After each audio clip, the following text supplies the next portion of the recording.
ఒక్క ఛాన్స్ తో ఆంధ్ర రాష్ట్రాన్ని అధోగతి పట్టించిన జగన్ రెడ్డి మరో కుయుక్తులకు తెరలేపారు.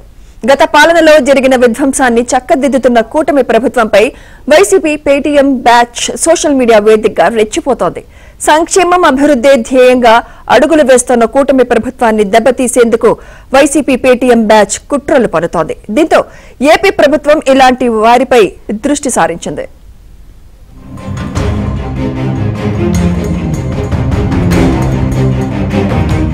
గడిచిన 5 ఏళ్ల పాటు దెబ్బతిన్న బ్రాండ్ ఏపీని పునర్నిర్మించేందుకు సీఎం చంద్రబాబు అడుగులు వేస్తున్నారు. అయితే ఈ ప్రయత్నాలు ఫలించకుండా ఆటంకాలు కల్పించే పనిని ఇప్పటికే వైసీపీ పేటీఎం బ్యాచ్ ప్రారంభించింది. ఓవైపు రాష్ట్రానికి పరిశ్రమలు, ప్రసిద్ధ కంపెనీలు తీసుకొచ్చేందుకు కూటమి సర్కారు చేస్తున్న ప్రయత్నాన్ని దెబ్బతీసేలా పన్నాగాలు పన్నుతోంది. వీరిని ఇలాగే వదిలేస్తే ఏపీ బ్రాండ్ ని మరింత దెబ్బతీస్తారని ప్రభుత్వం గుర్తించింది. దీంతో ఇలాంటి వారిపై నిఘా పెట్టాలని నిర్ణయించింది. తాజాగా YouTube global CEO Neal Mohan, Google APAC head Sanjay గుప్తాలతో సీఎం చంద్రబాబు ఆన్లైన్ లో మాట్లాడారు. ఏపీలో యూట్యూబ్ అకాడమీ పెట్టాలని సీఎం చంద్రబాబు వారికి విజ్ఞప్తి చేశారు.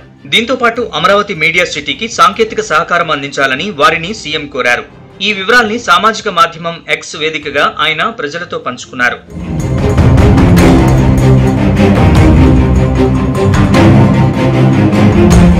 వైసీపీ రాష్ట్రంలో చేసిన విధ్వంసం నుంచి బయటపడేందుకు ముఖ్యమంత్రి ఓవైపు భగీరథ ప్రయత్నాలు చేస్తుంటే వైసీపీ నేతృత్వంలోని వైసీపీ అరాచక మూక దెబ్బతీసే ప్రయత్నం చేస్తోంది. రాష్ట్రానికి చేటు తలపెట్టే విధంగా సోషల్ మీడియాలో పోస్టులు పెడుతున్న వారిపై ప్రభుత్వం దృష్టి సారించింది. ఇదిలా ఉంటే సీఎం చంద్రబాబు నాయుడు సోషల్ మీడియాలో పెట్టిన పోస్ట్ కు ట్యాగ్ చేస్తూ వైసీపీ పేటీఎం బ్యాచ్ విషాన్ని చిమ్ముతోంది. గతంలో ఏపీ రాజధాని అమరావతి ముంపు ప్రాంతమని, ఎడారని, శ్మశానమని చెప్పి నాడు అమరావతి ఆయువు తీసిన వైసీపీ బ్యాచ్ ఇప్పుడు సోషల్ మీడియా వేదికగా రాష్ట్రానికి ఉన్న అవకాశాన్ని దెబ్బతీసేందుకు కుట్ర చేస్తోంది.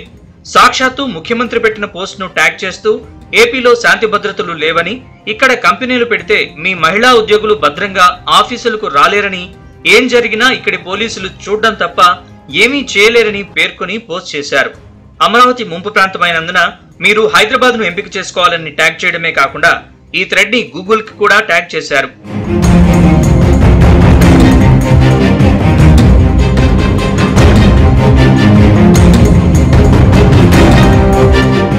ఏపీలో నూతన ప్రభుత్వం ఏర్పడ్డాక వైసీపీ అధినేత జగన్ ఢిల్లీ నుంచి గల్లీ వరకు 36 రాజకీయ హత్యలు అంటూ అసత్య ప్రచారం చేశారు.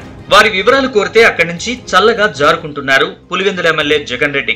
ముఖ్యమంత్రి చంద్రబాబు అసెంబ్లీ సాక్షిగా సవాల్ విసిరి వారి వివరాలు ఇవ్వాలని, విచారణ చేయిస్తామన్న వైసీపీ అండ్ కో నుంచి ఎలాంటి సమాధానం లేదు.